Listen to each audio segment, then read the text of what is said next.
Hello and welcome to Jethavanarama Buddhist Monastery. Today we meet with another episode of this series of Dhamma talks titled Buddha's Guide to Happiness. Over the last few weeks, we have been discussing a path to happiness, one which you may not have seen before, one which you may have not discovered before.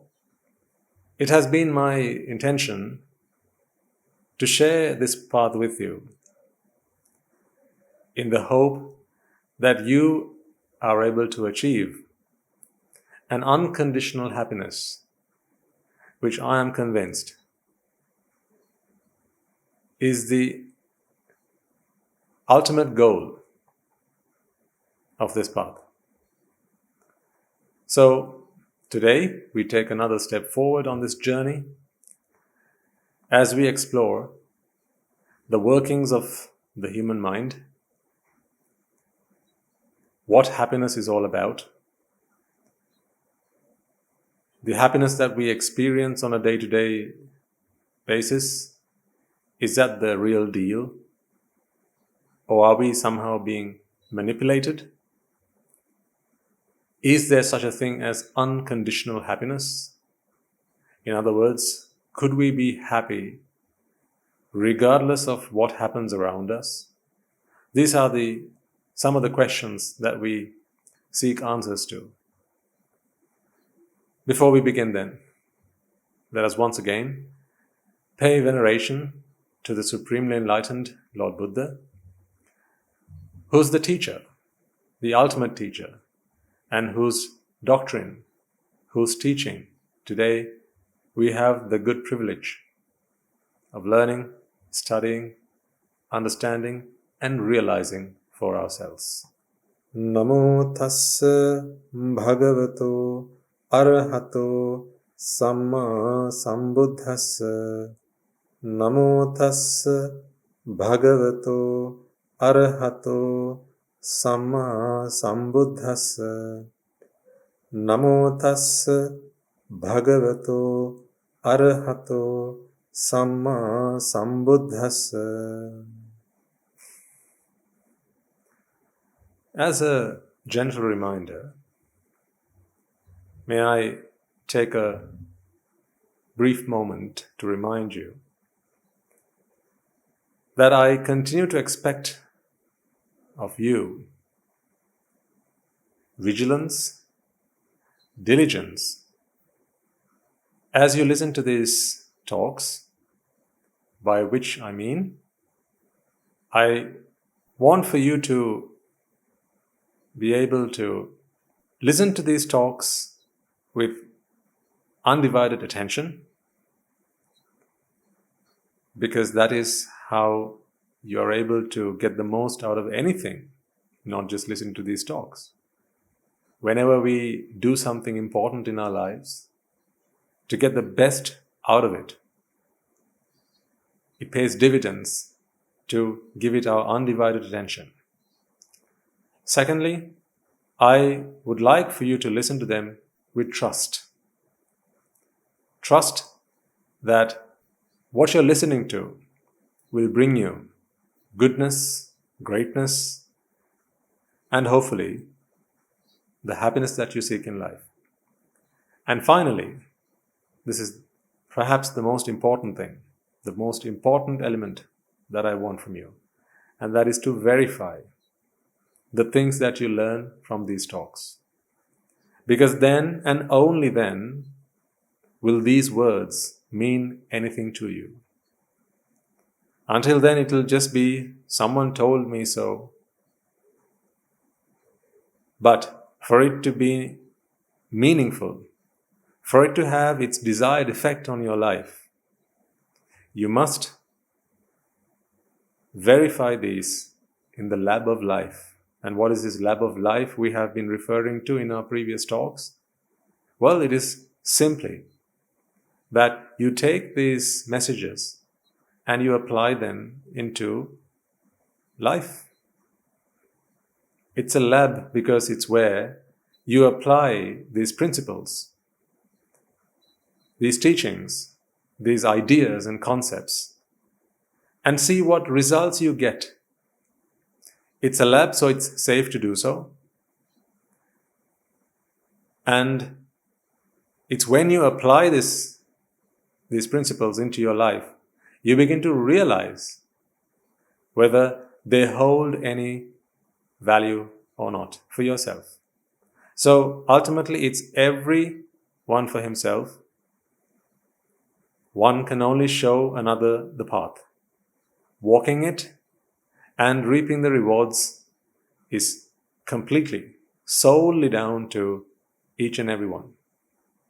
That is how I was taught by my teachers, and this is the same thing that I'd like to share with you today.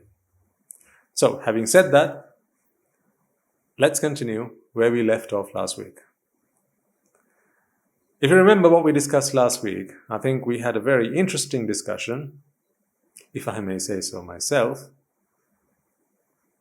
We took a moment to analyze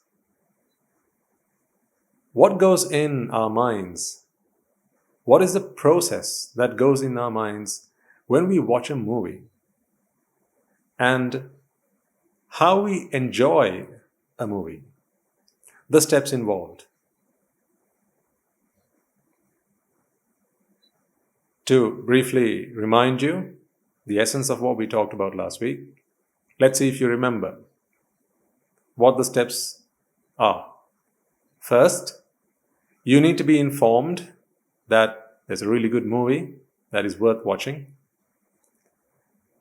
And when these messages reach us, or reach you through usually advertising or perhaps word of mouth, this creates a deep want or a desire in your mind. Now you want to do it. What do you want to do? You want to watch the movie. You don't really know what you will be watching because that's the way it works, isn't it? So much so that actually you don't want anyone to spoil it for you. That's why you have spoiler alerts. See how we need to take a moment to understand why we treat ourselves the way we do. Why do we have such a thing called a spoiler alert? Why do we not like for other people to tell us what the plot is of a story? When you read a book, watch a movie, go to a play or whatever, why is it that we do not like for someone to ruin it for us or spoil it for us before we experience it for ourselves? Now you need to try and understand it. After all, that is what Buddhist philosophy is for. To realize, to understand why you do the things you do.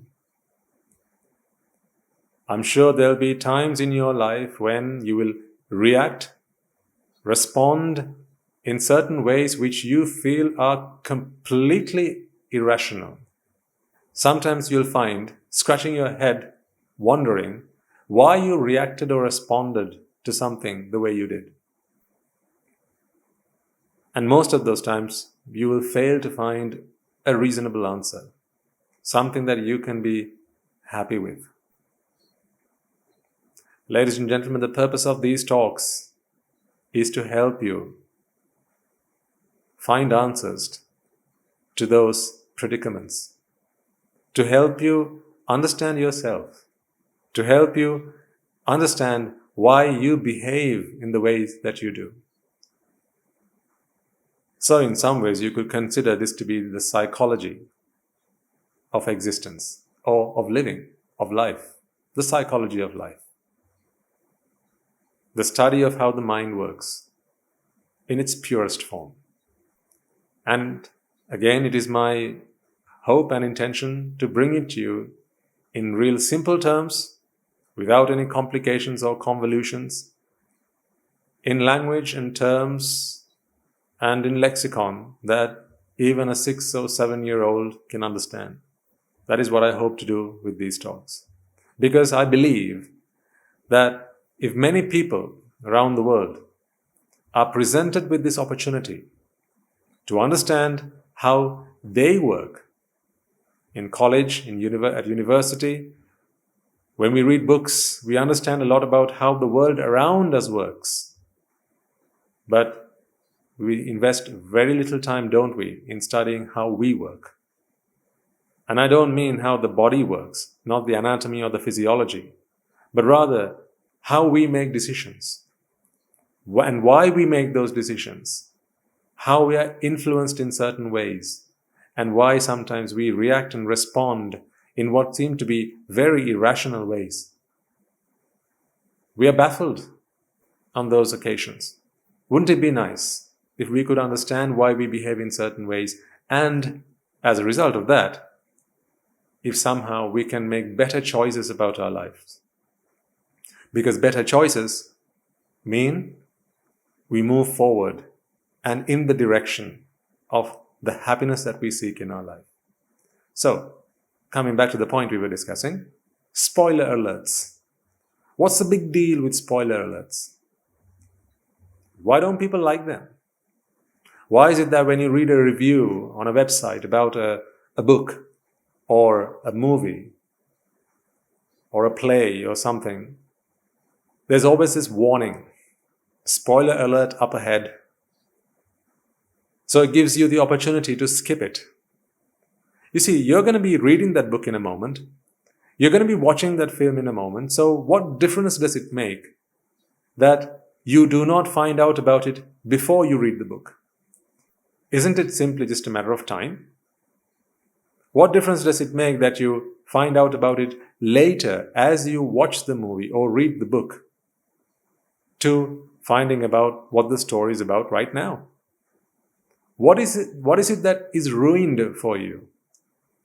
Well, that is what we are trying to understand here. It is what we discussed last week.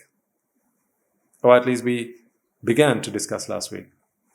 So how does this enjoying a movie work?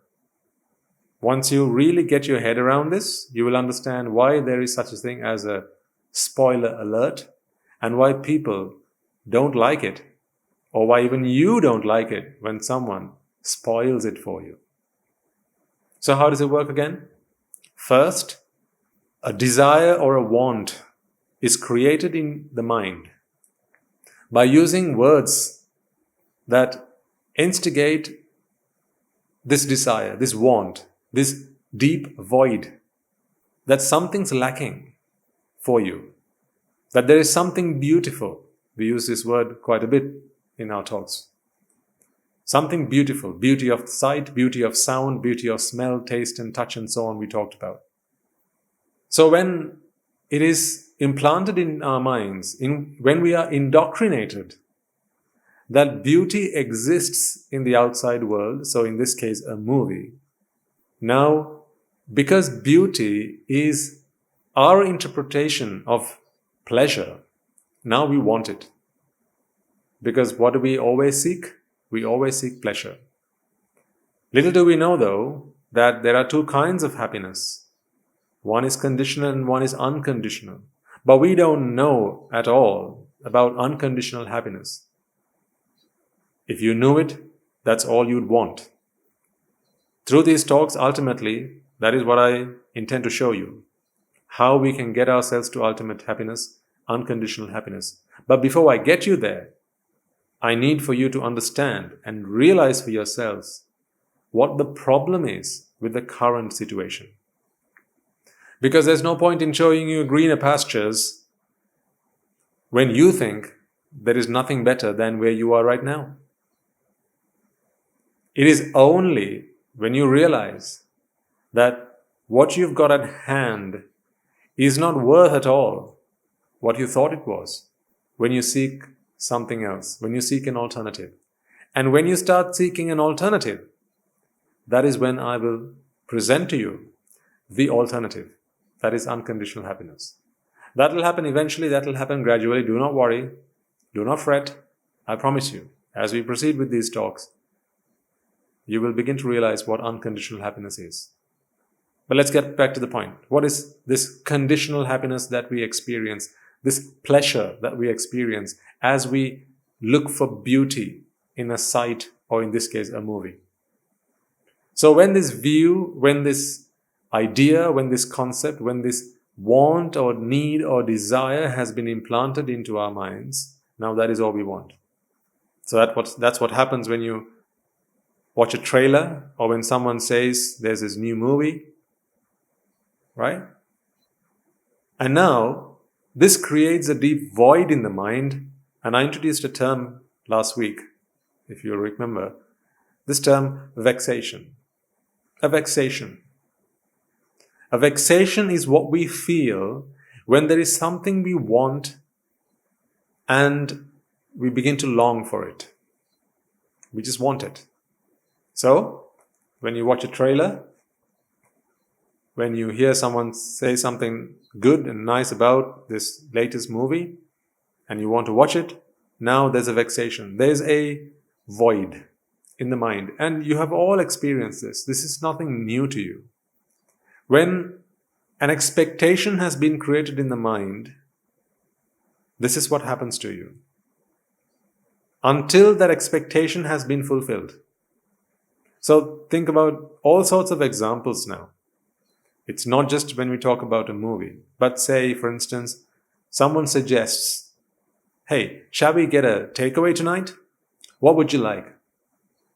And you say, well, you know what? I'd really like I'd like a pizza. Shall we order a pizza? Cool. What pizza would you like?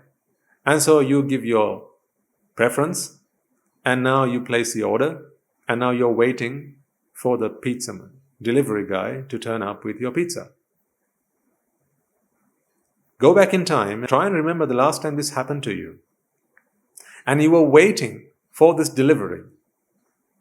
As you browsed their website, and as you filled your cart with all the ingredients and the type of pizza you wanted, and the sides and the drinks and all sorts. And then you punch in your cart details and you click the order button, and then you use the tracker to see how long it's going to take for the delivery guy to turn up. You keep going ahead, hitting F5, refresh, come on. And you cheer him on, right? The pizza guy on the web page.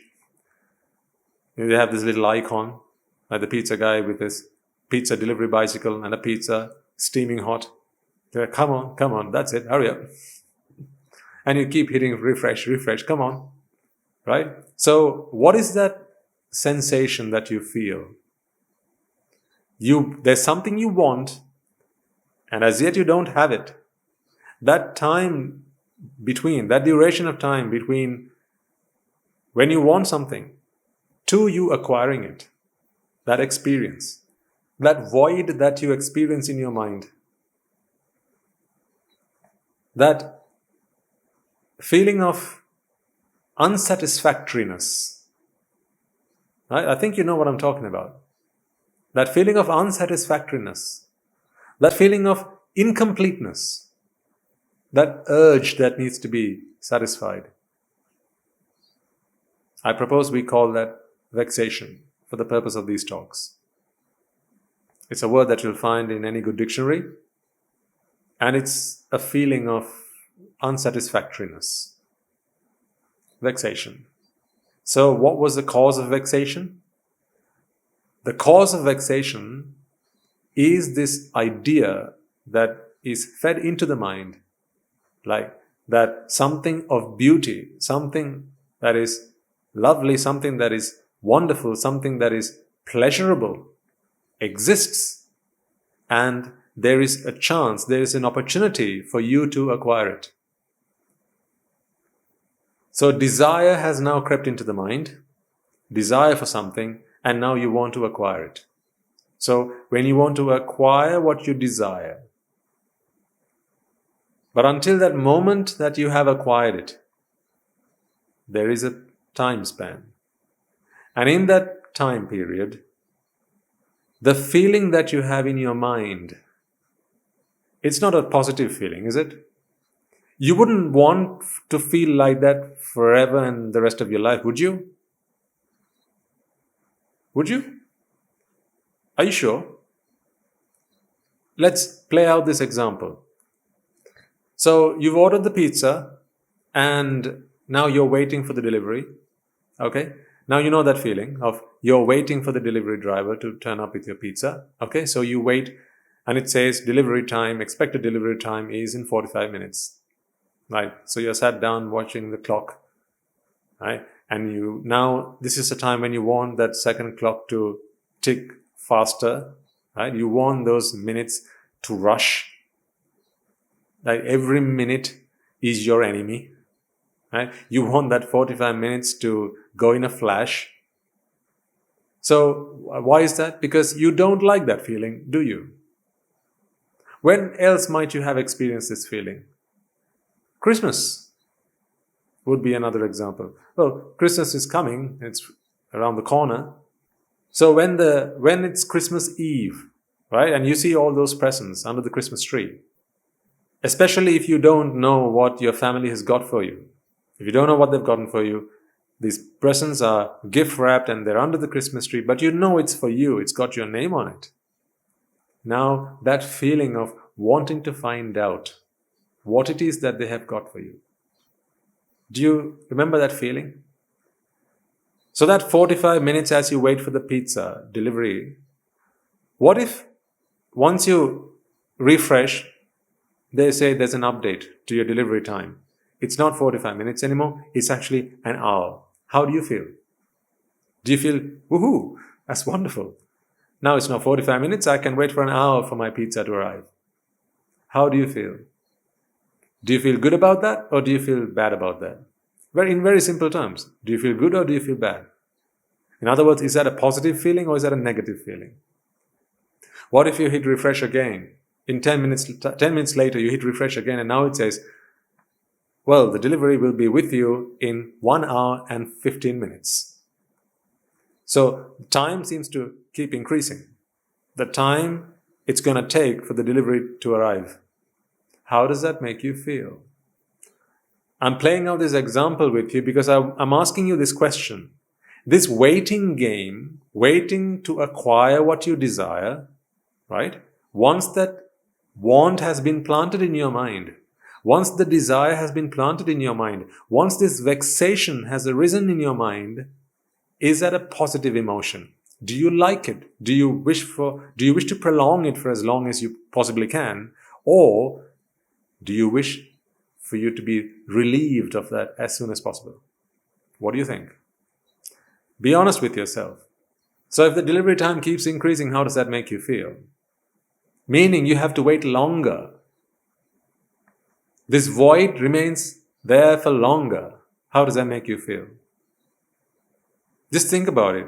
Why is it that with commerce, and particularly e-commerce, the world is moving as fast as it possibly can to move to a position where things can be ordered and they can be delivered, right from click of the button to knock on the door.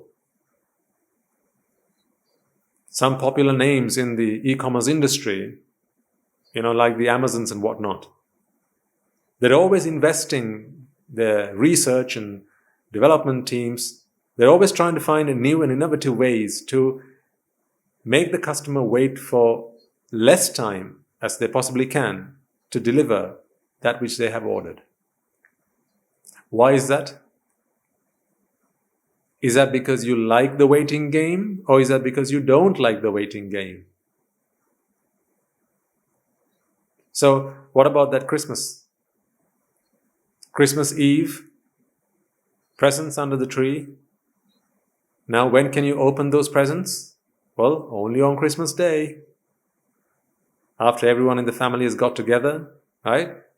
That's when you can open your Christmas presents. What if Christmas Day never came?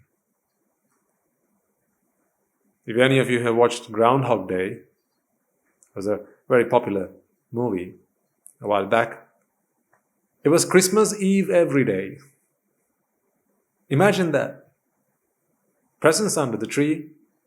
You know it's for you, but you can't open it. Why? Because you have to open it on Christmas Day. And every day from that day on is Christmas Eve. Would you like that feeling? Would you like that feeling? When someone says, hey, I've got a secret to tell you. And you say, okay, what is it? I'll tell you later. How does that make you feel?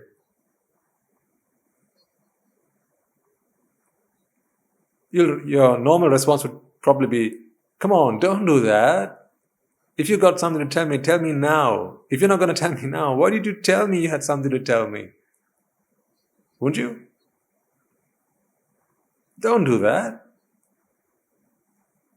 That feeling, when you go through that experience, that is called vexation. That is what I refer to as vexation. Another example, let's say you've gone out for a meal with your mates and you've ordered some food, right? So everyone around the table has ordered different things, and the waiters brought your dish first. They brought your dish first, but, it's rude, isn't it? To start digging into it until others have received their orders. Now you have to wait. Imagine there's 10 of you. You've got your chicken noodles, but you've got to wait until the rest of the order arrives at the table before you start eating. Because it's good manners. And of course it is good manners. So the next item arrives. Now there's 8 more to go. Another 2 dishes arrive. 6 more to go. Now you start salivating. Your tummy starts rumbling. You just can't wait for it. You really want to dig into it, but you can't. Why? You got to wait. It's good table manners. You got to wait. That feeling as you wait for it, how does that make you feel? Do you like for that experience to be prolonged as much as possible, or do you wish for that to be shortened as much as possible? My point being, that feeling, that emotion, is that a positive thing? Do you really enjoy it? Would you like for you to have more of that, or would you like to have less of that as possible? If possible, wouldn't you like to avoid it completely and completely remove it, get rid of it from your life? That is the feeling of vexation. What about when a movie ends on a cliffhanger? It comes to the climax of the scene, and then you're informed, there's a slide that says, to be continued. It's like some movies. You'll watch it from start to end, and right before they show you the credits screen, or sometimes maybe just after, they'll give you a short clip that shows you what's going to come later in the second installment of this movie. What do they do when they do that? They create in your mind vexation. Because now you want to find out what happens next. Any good teledrama, particularly the one that has multiple episodes, each episode will end on a cliffhanger with a prompt for you to return and watch it the following day. Because what happens, folks, is it creates this vexation in the mind, and that vexation is a negative emotion. In other words, it's not a pleasant feeling. It's a very unpleasant feeling. It's a feeling devoid of happiness. It creates an urge, a longing, a yearning for something. But there's a promise of delivering, but no delivery. So what happens? It's a negative emotion. Now, here's the beauty of it. Once that has been created in the mind, what does the mind want next? When an expectation has been created in the mind, what do you want next? Come on, we all know the answer to that question. Think about a time when you're waiting for someone at the airport. You're waiting at the arrivals lounge. Right? You're stood by the queue where it's got the arrivals gate, and you're waiting for your friend or your loved one to walk through those doors. And you keep scanning each and every face, right? And the screen says that anytime now, those passengers should come through the arrivals. And you're waiting, and you're waiting, and you're waiting. You've been waiting for half an hour now, 45 minutes, an hour. How do you feel? And then say, you get a message to say, security alert, there's been some situation that has developed and there's going to be a delay in those passengers arriving at the arrivals gate. How does that make you feel? Let's imagine you have no problem about their security. They're safe, they're all right, no problem. But now you have to wait. How does that make you feel? Is that a positive feeling or is that a negative feeling? Imagine again, say, when you're watching a game of football or cricket, tennis, badminton, whatever. I've particularly seen this with friends of mine from when I was a lay person, when they watched football. A lot of friends who were footy fans, they'd be on the edge of their seats, right, as their favorite player runs towards the goal and kicking the ball. Now imagine, just as they raise their leg to kick that ball, there's a power cut. Or someone, just to play a prank, comes and switches off the telly. How does that make you feel? Because in that moment, you want to find out what's going to happen next, right? That feeling, would you like for that feeling to be prolonged, or would you like for that feeling to be gotten rid of as soon as possible? So essentially, when you have this vexation in your mind, the wanting for something, the need to acquire that which you desire, you want that feeling to be dispensed with as soon as possible. Would you agree with me on that? So vexation is not a feeling that any of us like. We want to relieve ourselves of vexation as soon as possible. Back to the movies. Trailers, word of mouth, now you want to watch the movie. So now the story develops as you're in the cinema, and the story starts to play out. There are the good guys who you become fond of, and then the villains enter the scene. We talked about this last week, and this is just a reminder. And now what happens? The plot unfolds, and the villains or the bad guys become a threat to the good guys. When the bad guys become a threat to the good guys, who else have they become a threat to? You. You don't like that. You want the good guys to be happy.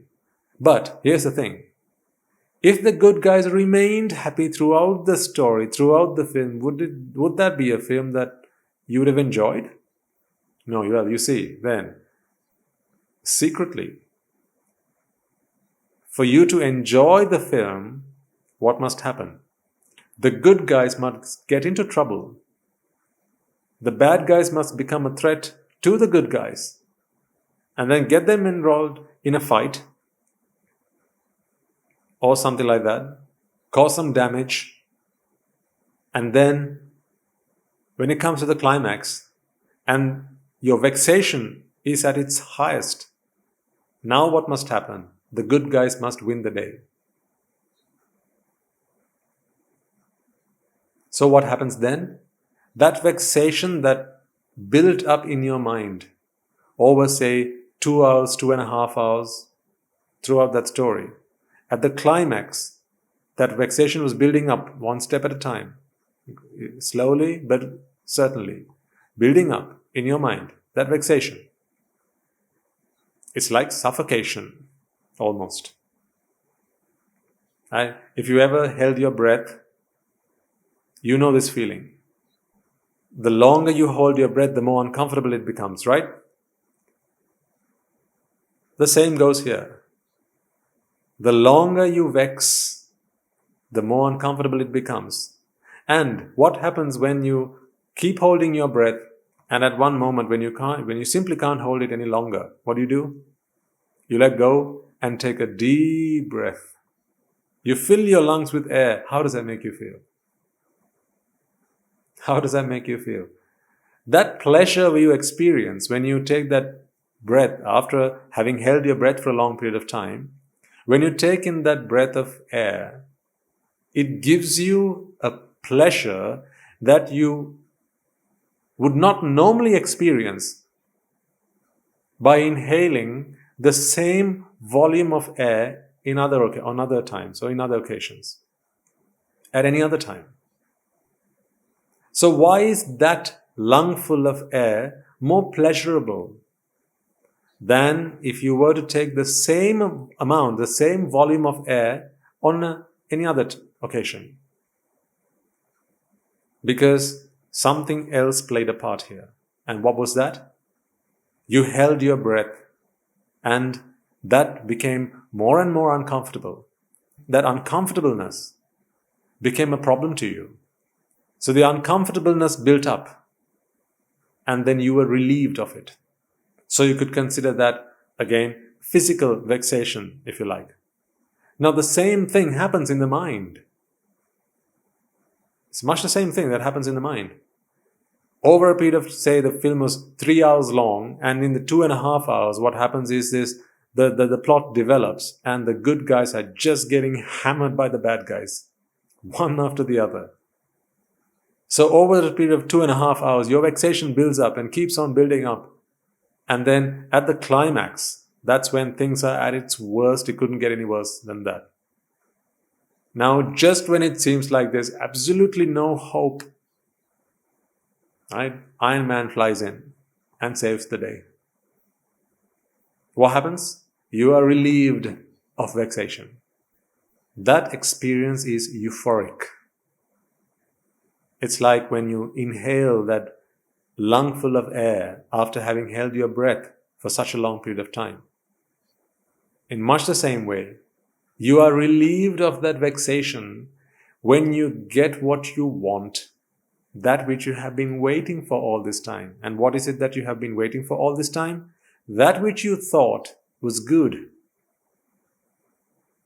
that which you liked, that which you desired. And what was that? For the good guys to be happy, for the good guys to be safe, for the good guys to win the day. You see, in the story, they are the way they were when they started. Let me explain that a bit further.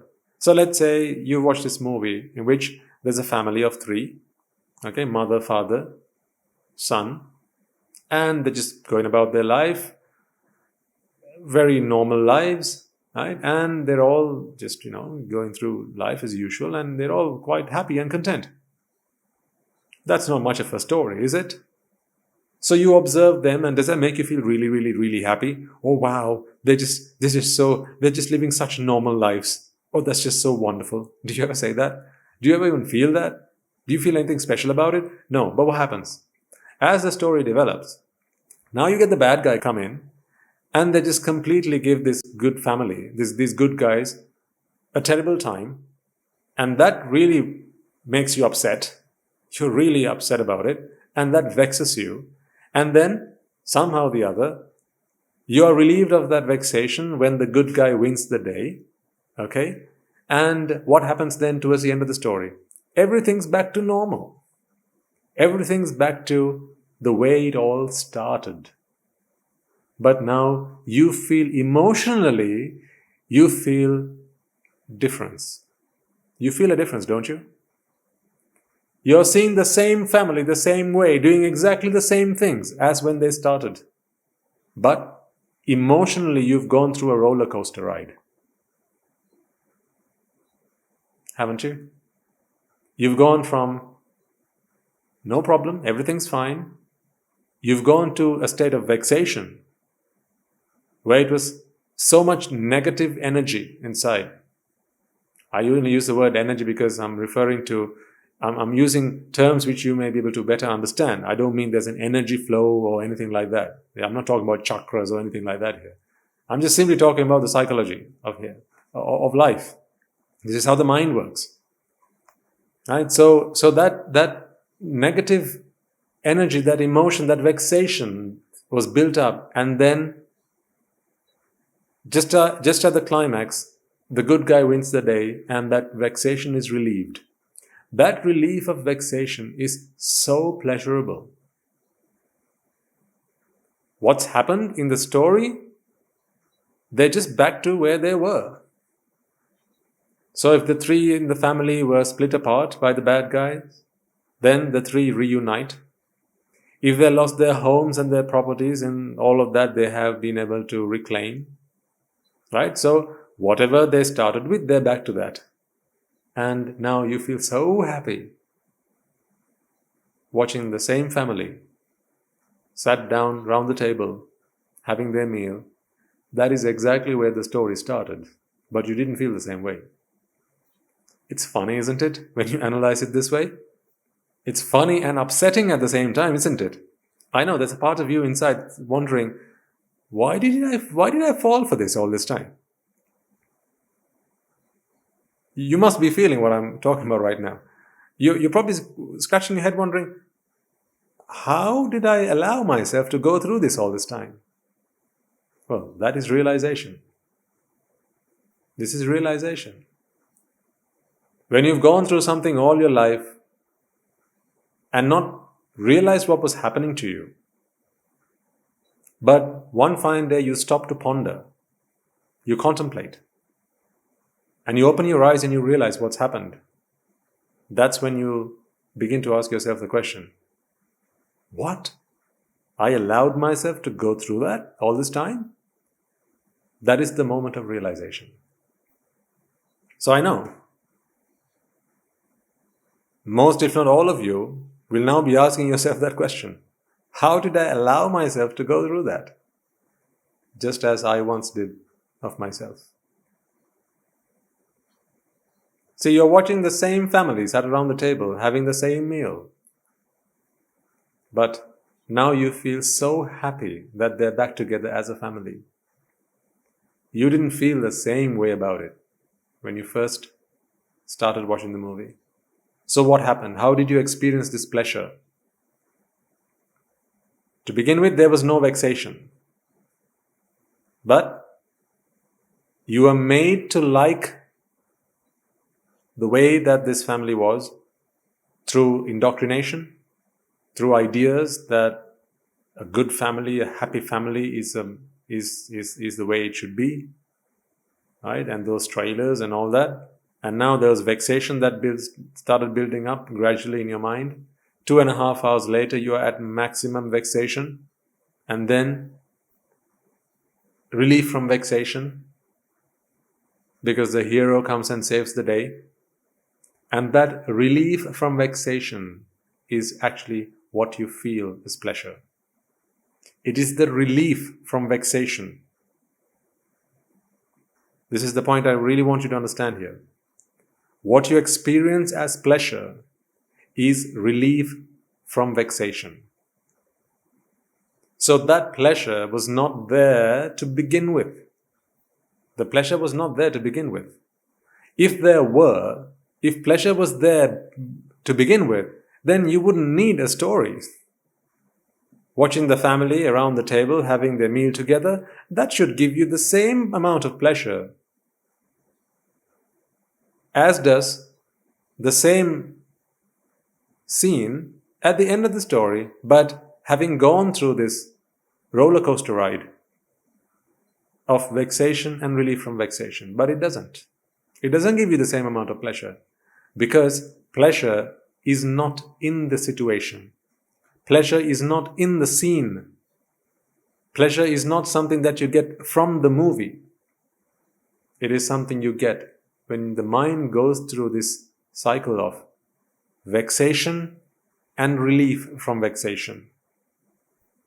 That is what gives you this pleasure. That is what makes you feel happy. I use the word roller coaster ride.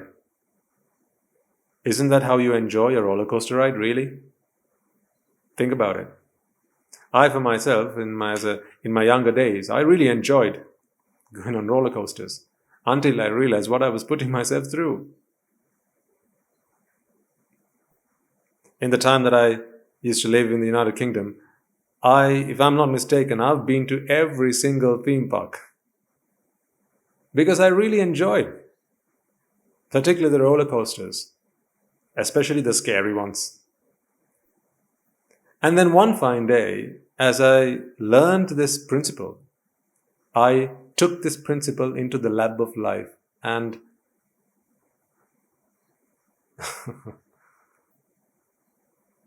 I began to wonder, what is it that I've been putting myself through? So this is how it worked. Normally you'd be expected to queue up, wouldn't you, when you go to the theme park? Even if you go to the fast track, there's normally at least a short queue. So you're queued up for the ride. And normally you'll see people, as you get closer to the ride, you'll see people come and tell you. You'll see people laughing. You'll see people with a smile on their face. They'll be saying things like, "Oh my God, that was one hell of a ride," and so on. So now you think, well, it's the ride that brings you happiness, that pleasure. But is it? If you look closer, if you study this closer, you'll begin to understand what's really going on. See, you queue up, and then you eventually get to the point where you can take your seat, right? So they say fasten your seatbelts, and they lower the safety guard, and then they play some kind of music, and then they play a recording where someone would say, "This is going to be one heck of a ride. This is a game of life and death. So you better hang on to your seats." All sorts of things that begin to build up in you. What? One thing. That is vexation. What happens after that? 3, 2, 1, and the ride begins. I remember once going on this ride that sped me up from 0 to 80 miles an hour. I think in 1.5 seconds or something like that. So it'll take you all the way up on the ride, right, escalating as you go up, right? And now, of course, you're only seeing the sky. You don't know how far up you are from the ground. But then what happens next? Particularly if you want to give yourself the ride of your life and you take a front seat, right? And then as it gets to the peak of this ride, and then it turns around and now you can see the ground. What happens then? You begin to sweat. You begin to second guess your decision to have gotten on to the ride in the first place. You begin to ask yourself questions like, what was I thinking? Was I mad to get on this ride? Now there's an intense sensation of vexation. You begin to regret having got on the ride in the first place, but now it's too late, you can't get out now. There's only one way. You have to ride it down. You see, now the adrenaline starts to rush and your blood is pumping throughout your body. Fear creeps in. Now you're hanging on to your life, right? So you're full of fear. People faint. Have you heard people scream on those rides? People who've been quiet all their lives. Sometimes you'd think they're dumb or mute. You get them on a ride, they'll give you the scream of their life. Some people. And now there's an intense feeling of vexation in the mind. It's so intense that when the ride now continues and it comes rushing down to the ground, and hopefully lands you safely back down. How do you feel? You feel a sigh of relief. You give out a deep sigh of relief and go, "Oh my God, thank you. I'm so glad I'm still alive." You tell yourself. You see, you experience pleasure, don't you, at that moment? You are back where you started, aren't you? Because it's the same cart that just does a quick round, and then the next team can get onto the cart, and you're side by side, and it'll go for the next round. So you're back where you started. When you got onto that ride in the first place, did you feel the same experience of this exhilarating sensation of pleasure when you got on the ride? No, but you felt it as you came down, right? Why is that? Because what happened between your start and stop? What happened was vexation and relief from vexation. What happened was vexation and relief from vexation. What that ride did to you was it vexed you. It entered fear into your mind. That is vexation. It is a form of vexation, a type of vexation. And that vexation was relieved when you descended and came back to safety. Now you thank the ride operators, you thank the theme park for giving you such fun. But if you only took a step back and observed and analyzed and studied what really went on, here's how they got your hard-earned cash. Let me tell you. You worked hard to earn yourself some money because you wanted to be happy, right? That's why you earn money? No? Of course. You worked hard to get yourself some money, earn yourself some money because you wanted to be happy. Then what you did was, you went and took a seat on that ride. Are you happy now? No, not yet. But you have already given them your money. Please make me happy. So what they do is, they insert vexation, fear, the fear of life into you, the fear of death into you. They have taken your money to enter the fear of death into you. And then they take that fear back out of you. How? By bringing you back down safely. So really, what have you paid them for? To vex you and then to relieve you from vexation. So to put you into pain and then to take it back from you. You didn't have that vexation with you to begin with. You didn't have that vexation when you walked into the theme park, or even when you sat down in the car to go on the ride. That fear, that vexation crept into your mind as you ascended the ride. That is what they took your money for.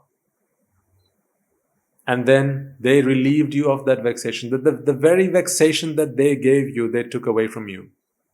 And that makes you happy.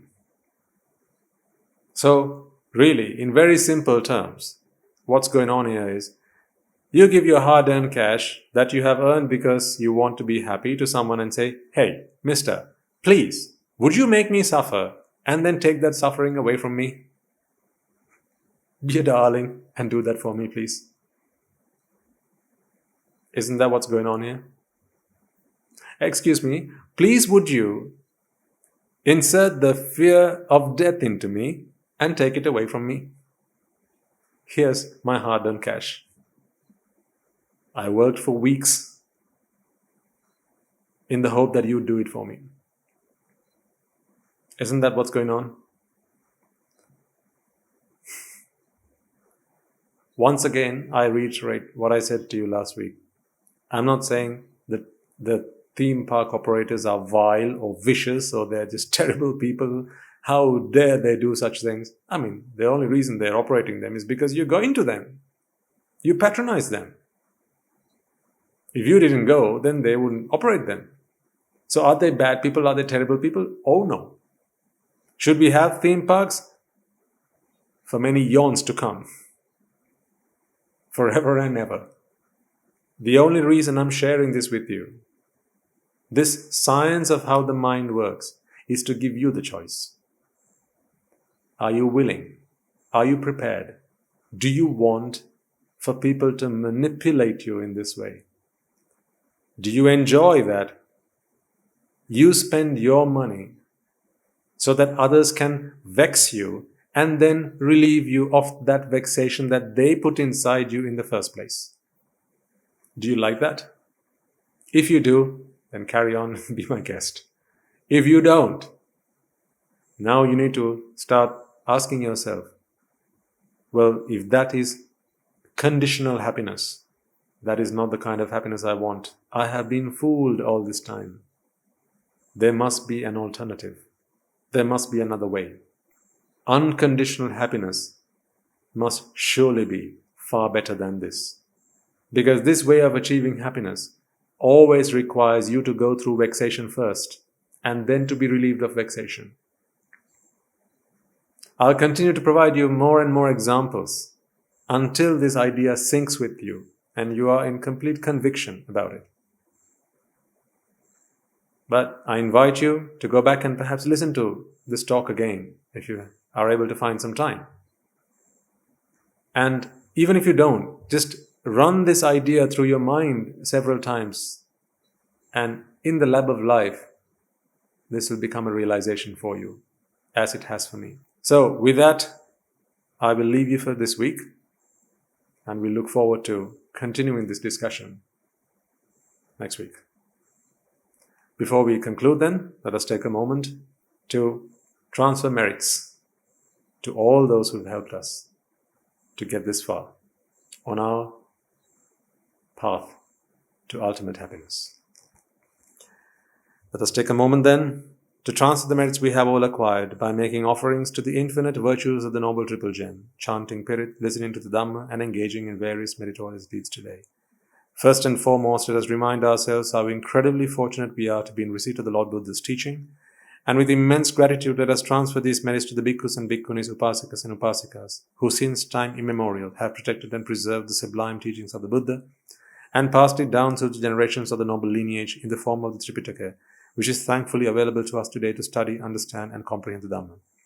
Let us also transfer the merits we have acquired to all members of the Mahasangha present throughout the world, including the chief prelates of all of the chapters who have dedicated their lives to the noble path and have committed themselves towards the betterment of all sentient beings. Let us not forget that among them are the monks and nuns resident in your local temples and nunneries, who have always been by your side through thick and thin, come rain or shine.